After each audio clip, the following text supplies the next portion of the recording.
Good morning everyone. स्वागत है आप सभी का आपके अपने यूट्यूब चैनल रामगढ़ एडुकेयर में। जेपीएससी जेड का एग्ज़ाम डेट जो है रखा गया है जेपीएससी के द्वारा साथियों, टेंटेटिव रखा गया 29 मार्च। इसी को मान के आप लोग तैयारी कीजिएगा, समय कम है। आप लोगों ने डिमांड किया कि यूनिट वाइज जो है प्रैक्टिस क्वेश्चन करवाए जाएँ, तो सभी यूनिट के 50-50 क्वेश्चन आपको करवाए जा रहे हैं। पीडीएफ आप लोगों को टेलीग्राम पर व्हाट्सएप पर शेयर कर दिया जाता है। दूसरा यूनिट कवर करने वाले हैं आज के क्लास में। दूसरा यूनिट आपका है रिसर्च एप्टीट्यूड। तो सबसे पहला जो आपका यूनिट था टीचिंग एप्टीट्यूड, उसको कवर कर लिया। टोटल 10 यूनिट हैं, तो 10 यूनिट को कवर कर देंगे 2-3 दिन के अंदर में। क्वेश्चन देखते हैं, शोध को किस रूप से परिभाषित किया जाता है। रिसर्च जो होता है किस तरह से परिभाषित किया जाता है। तथ्यों को स्थापित करने के लिए व्यवस्थित जांच, डेटा का यादृच्छिक संग्रह, तथ्यों को रटना। रटना अनुमान लगाना ये रिसर्च के हिस्सा नहीं है। रैंडम कलेक्ट करना ये भी सही नहीं है। तथ्य जो होंगे उनको स्थापित करने के लिए हम व्यवस्थित जांच करेंगे। इन्वेस्टिगेशन होता है, सिंपल सी बात है। रिसर्च या फिर जो चीज़ें प्राप्त हैं या जानकारी हैं उनमें बार बार सर्च करना, रिसर्च करना, रिसर्च करके नई चीज़ें ज्ञात करना, उनको व्यवस्थित करना, यही तो है आपका ऑप्शन ए हो जाएगा यहाँ पर। रिसर्च एक सिस्टमेटिक, ऑब्जेक्टिव और साइंटिफिक इन्वेस्टिगेशन है जिसका उद्देश्य नए ज्ञान की खोज करना है। अगला क्वेश्चन देखेंगे, शोध की पहली अवस्था, फर्स्ट स्टेप ऑफ रिसर्च क्या है आपका। सबसे पहले डेटा एनालिसिस तो करते नहीं, आइडेंटिफिकेशन। सबसे पहले हमारा शोध का जो डायरेक्शन है उसको दिशा देने के लिए, प्लानिंग करने के लिए सबसे पहले हम क्या करते हैं कि हमारी समस्या क्या है। शोध समस्या की हम पहचान करते हैं, आइडेंटिफिकेशन करते हैं, बाद में चीज़ें हम लोग प्लानिंग करते हैं, है ना। तो यहाँ पर बी आपका हो जाएगा करेक्ट आंसर। देखिए अगले सवाल, परिकल्पना क्या होती है। परिकल्पना अंतिम निष्कर्ष होता है, नहीं। परिकल्पना ये हिपोथेसिस है, ये अंतिम निष्कर्ष नहीं है। परीक्षण योग्य अनुमान हो सकता है। शोध रिपोर्ट, ये रिपोर्ट नहीं होता है आपका। रिपोर्ट तो लास्ट में तैयार होता है। डेटा संग्रह, तो ये भी यहाँ पर सही नहीं है। ये परिकल्पना जो है परीक्षण योग्य अनुमान है, हिपोथेसिस, ये एक्यूरेट होता नहीं है। हाइपोथेसिस एक टेंटेटिव स्टेटमेंट होता है जिसे रिसर्च में टेस्ट किया जाता है, अनुमान लगाया जाता है फिर टेस्ट किया जाता है। कौन सा शोध कारण परिणाम संबंध का अध्ययन करता है। कारण और परिणाम, तो कारण और परिणाम किस में मिलेगा आपको, काउज और इफेक्ट। यदि ऐतिहासिक शोध में काउज इफेक्ट नहीं मिलेगा जब तक हम एक्सपेरिमेंटल रिसर्च नहीं करेंगे, प्रायोगिक शोध नहीं करेंगे, काउज इफेक्ट का संबंध नहीं पता चलेगा। सी आंसर हो जाएगा यहाँ पर। एक्सपेरिमेंटल रिसर्च में इंडिपेंडेंट वेरिएबल और डिपेंडेंट वेरिएबल जो हैं इनके बीच काउज इफेक्ट रिलेशनशिप का अध्ययन किया जाता है। आगे देखेंगे, किस सैम्पलिंग में प्रत्येक इकाई को समान अवसर मिलता है। समान अवसर, रैंडमली अगर कोई नमूना ले लिए तो समान अवसर मिलेगा नहीं। सुविधा नमूना का अपने कन्वेंस के हिसाब से ले लिए या फिर कोटा नमूना ले लिए, समान अवसर इसमें पॉसिबल। यहाँ पर रैंडम सैम्पलिंग, समान अवसर मिलता है, किसी का यहाँ पर पक्षपात नहीं है, रैंडमली ले लिए जहाँ से लिया गया, है ना। तो यहाँ पर कहा जा सकता है रैंडम सैम्पलिंग में पॉपुलेशन की हर इकाई को चुने जाने का समान अवसर मिलता है। शोध में अध्ययन किए जाने वाले पूरे समूह को क्या कहते हैं। पूरे समूह को कहते हैं क्या, जनसंख्या, नमूना या फिर चर, परिकल्पना। तो यहाँ पर पॉपुलेशन, समष्टि, पूरे समूह को। आगे देखेंगे हम लोग, पॉपुलेशन क्या है, आदमियों की जनसंख्या यहाँ मान नहीं लीजिएगा। पॉपुलेशन वह पूरा समूह होता है जिस पर रिसर्च किया जाता है। पॉपुलेशन का छोटा भाग जिसे शोध में लिया जाता है कहलाता है। तो एक छोटा सा भाग लेंगे हम पॉपुलेशन का, तो ये क्या कहलाता है हमारा, नमूना कहलाता है। नमूना ले रहे हैं, एक सैंपल ले रहे हैं, सैंपल पॉपुलेशन का रिप्रेजेंटेटिव पार्ट है। आगे देखेंगे हम लोग, प्लेजरिज्म का अर्थ है डेटा एनालिसिस या फिर बिना श्रेय किसी और के कार्य का उपयोग करना। तो किसी का उपयोग कर रहे हैं तो उसको आपको रेफरेंस देना है या फिर उसको क्रेडिट देना है। बिना श्रेय दिए किसी का आप उपयोग नहीं करेंगे। संदर्भ देना अच्छी बात है। साहित्य समीक्षा, तो यहाँ पर आपका प्लेजिरिज्म जो है ये आपका है कि बिना श्रेय दिए किसी के कार्य का आप उपयोग कर रहे हैं, ये गलत बात है। और ये रिसर्च एथिक्स जो हैं उनके खिलाफ हैं। निम्न में कौन सा प्राथमिक डेटा का स्रोत नहीं है? ऑब्जर्वेशन, आगे है साक्षात्कार, प्रश्नावली, पाठ्यपुस्तक। तो यहाँ पर करेक्ट आंसर डी हो जाएगा। टेक्स्ट बुक सेकेंडरी सोर्स होते हैं।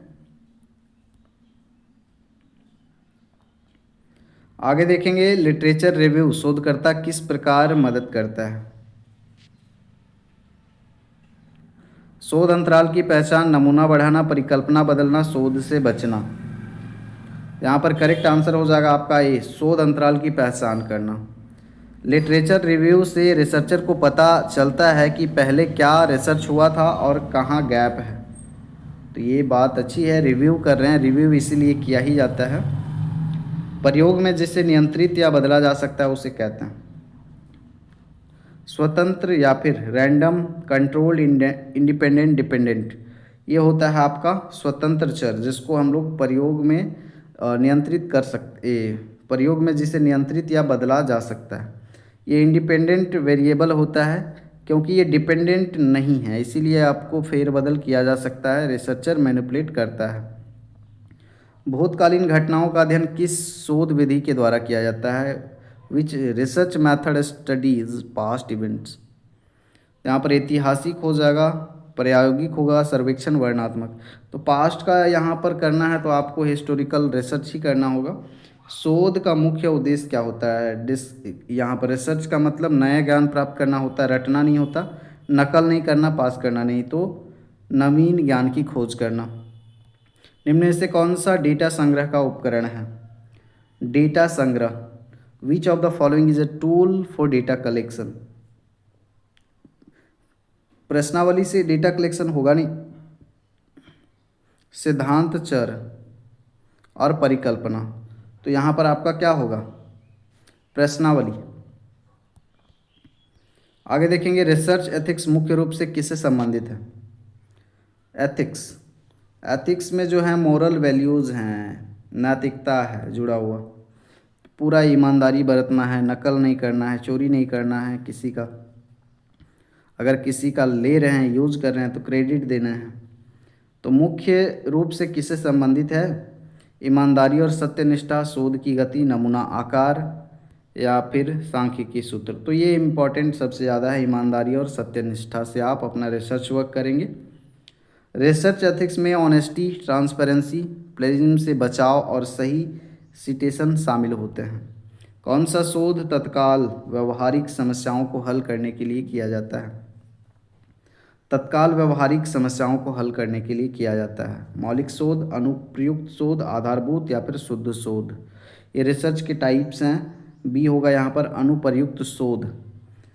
अप्लाइड रिसर्च या अनुप्रयुक्त शोध का उद्देश्य व्यवहारिक समस्याओं का समाधान करना होता है।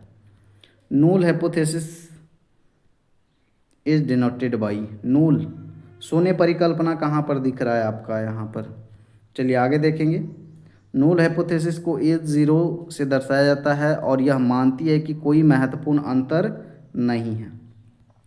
जो चर स्वतंत्र चर से प्रभावित होते हैं उसे कहते हैं हम लोग स्वतंत्र चर से प्रभावित होंगे। जो प्रभावित होगा कौन होगा? जो आश्रित होगा, डिपेंडेंट वेरिएबल होगा। आगे देख लेंगे हम लोग which sampling technique is based on researchers judgement. तो रिसर्चर जो यहाँ पर रिसर्चर है इसका जजमेंट के आधार पर कौन सा टेक्निक है? Random, stratified, purposive, systematic. तो यहाँ पर सी हो जाएगा आपका उद्देश्यपूर्ण नमूना। और research design is a blueprint of research design, शोध का निष्कर्ष। डिजाइन तो ये होगा नहीं, विश्लेषण, साहित्य, समीक्षा। तो जो रूपरेखा है वही होगा आपका यहाँ पर, जो ब्लूप्रिंट है यही होगा रिसर्च का डिज़ाइन। आगे देखेंगे और उसमें क्या होता है? रिसर्च डिज़ाइन पूरे रिसर्च का प्लानिंग फ्रेमवर्क होता है, उसके अनुरूप फिर आगे की जो प्रक्रियाएं हैं वो चलती हैं। निम्न में से कौन सा प्रोबेबिलिटी सैम्पलिंग नहीं है? प्रोबेबिलिटी का मतलब ये होता है संभावना, तो संभावना सैम्पलिंग कौन सा यहाँ पर नहीं है? सिंपल रैंडम सैम्पलिंग, स्ट्रैटिफाइड, स्तरीकृत या क्लस्टर, समूह नमूना, सुविधा नमूना। तो यहाँ पर प्रोबेबिलिटी सैम्पलिंग कौन सा नहीं है आपका?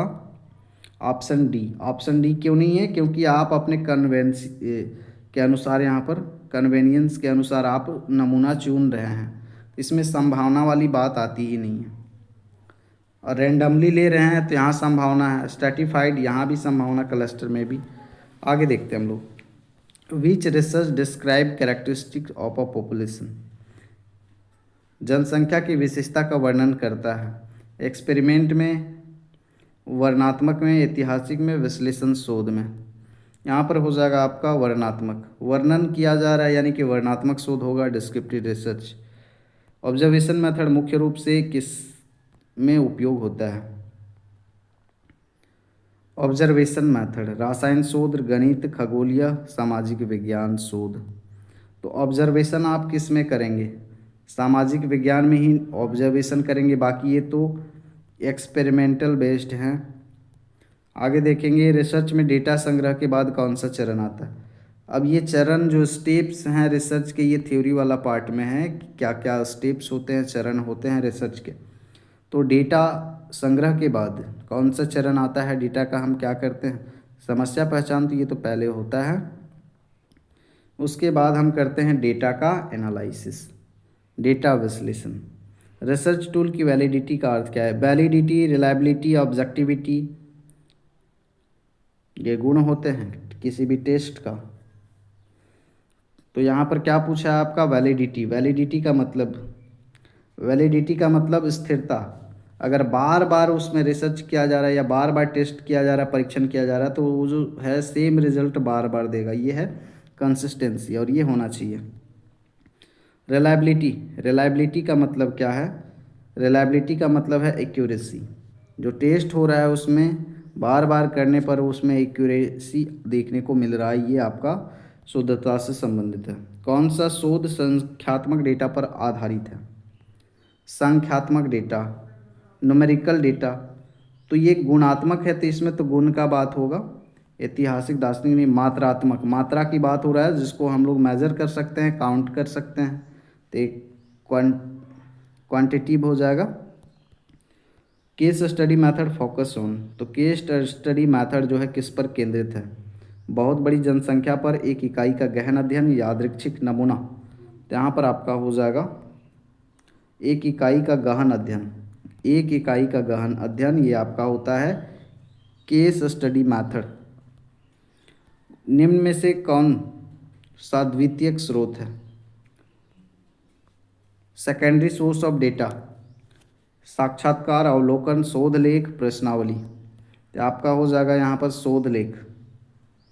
लिख रहे हैं आप तो ये द्वितीयक डेटा सोर्स है। पहले तो आप प्राथमिक में कलेक्ट करते हैं, कलेक्ट करने के बाद संश्लेषण विश्लेषण करके लेख लिख रहे हैं, तो आपका द्वितीयक डेटा हो जाएगा।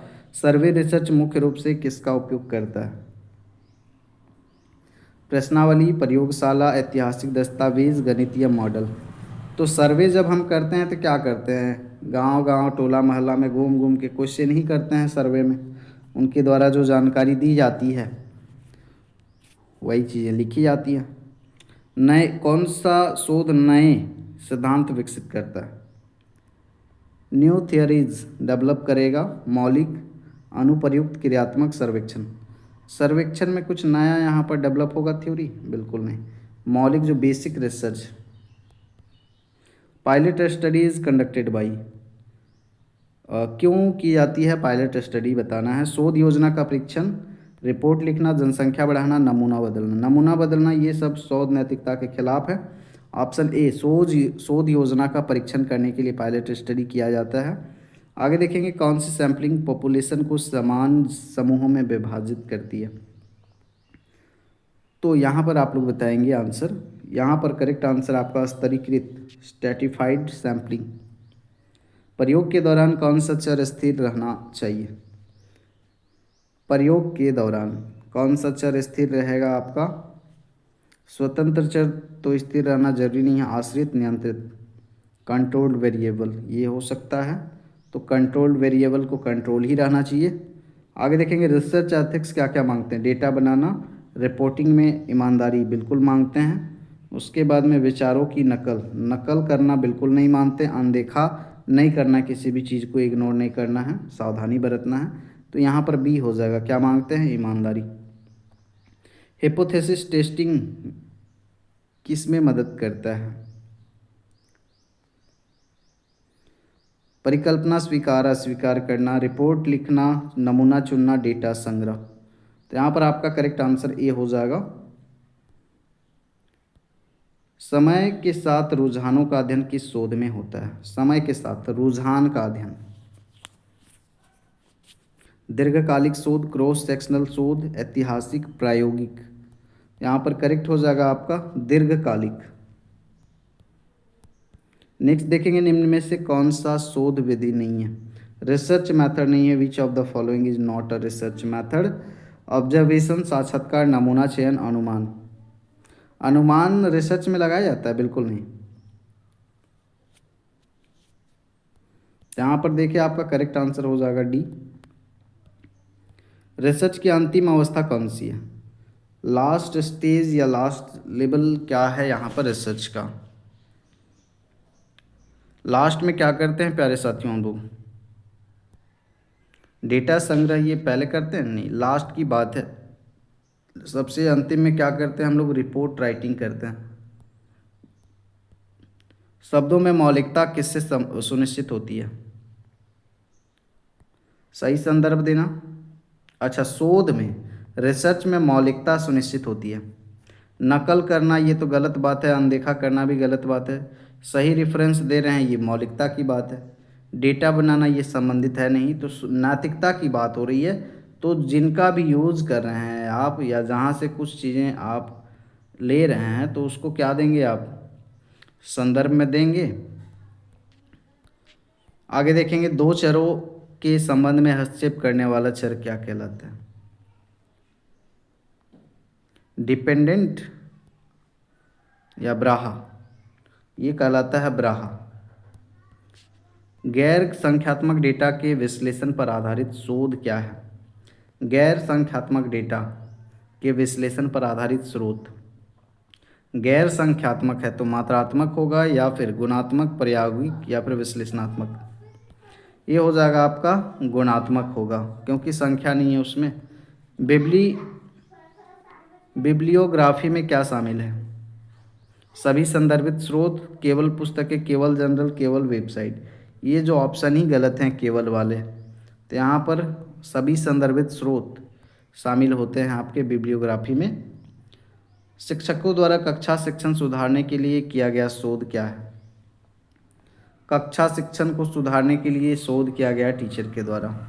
क्रियात्मक है, मौलिक है, प्रायोगिक है, ऐतिहासिक? ये तो कोई ऐतिहासिक नहीं है। प्रायोगिक, शोध, मौलिक, ये आपका क्रियात्मक है। प्रत्यक्ष प्रश्न पूछकर डेटा संग्रह किस विधि से होता है? डायरेक्ट हम लोग क्वेश्चन पूछ रहे हैं, तो किस में क्वेश्चन पूछते हैं हम लोग? डायरेक्ट इंटरव्यू में क्वेश्चन पूछते हैं डायरेक्ट, और डेटा संग्रह करते हैं। निम्न में से कौन सा शोध में पक्षपात को दर्शाता है? पक्षपात नहीं करना है शोध में। वस्तुनिष्ठ विश्लेषण, डेटा में हेरफेर गलत है। सही संदर्भ तो आपको देना है, पारदर्शी रिपोर्ट भी रखना है। तो यहाँ पर पक्षपात को कौन दर्शा रहा है? डेटा में अगर हेर फेर कर रहे हैं, मैनिपुलेशन कर रहे हैं, तो ये आपका हो जाएगा पक्षपात। तो ये काम नहीं करना है रिसर्च में। दो समूहों की तुलना करने वाला रिसर्च डिज़ाइन कौन सा है? दो समूह के बीच में क्या हो रहा है? यहाँ पर कंपैरिजन हो रहा है। तो ये कैसा डिज़ाइन होगा आपका? ऐतिहासिक, दार्शनिक, अन्वेषणात्मक, प्रायोगिक डिज़ाइन। ये आपका प्रायोगिक होगा, एक्सपेरिमेंटल डिज़ाइन हो जाएगा। कंट्रोल ग्रुप का उपयोग किस में होता है? कंट्रोल ग्रुप का उपयोग किस में होता है? प्रायोगिक शोध, सर्वेक्षण शोध, ऐतिहासिक शोध, वर्णनात्मक शोध। 48 का यहाँ पर हो जाएगा आपका ऑप्शन ए, प्रायोगिक शोध। रिलायबिलिटी सुनिश्चित करने का तरीका, तो मापन की पुनरावृत्ति। रिलायबिलिटी कैसे पता चलेगा? जो मापन है, मेजरमेंट है या टेस्ट है, हम रिपीट करेंगे, बार बार करेंगे, तभी पता चलेगा रिलायबल है कि नहीं। तो यहाँ पर आपका हो जाएगा option A, good research problem should be.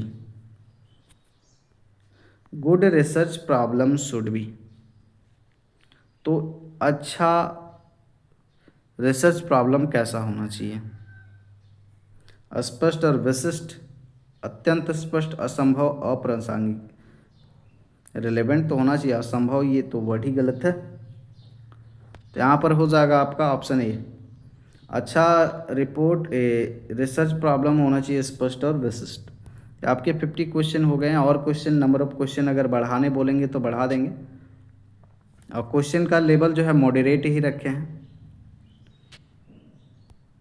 तो आगे आपको मिलता रहेगा अगला यूनिट 3 का नहीं मिलेगा, क्योंकि उसमें जो ज़्यादा होते हैं पैसेज वगैरह से सवाल होते हैं, तो पैसेज वगैरह काफ़ी बोरिंग आपको भी लगेगा। तो सीधे यूनिट 3 को स्किप करके 4 में आ जाएंगे हम लोग।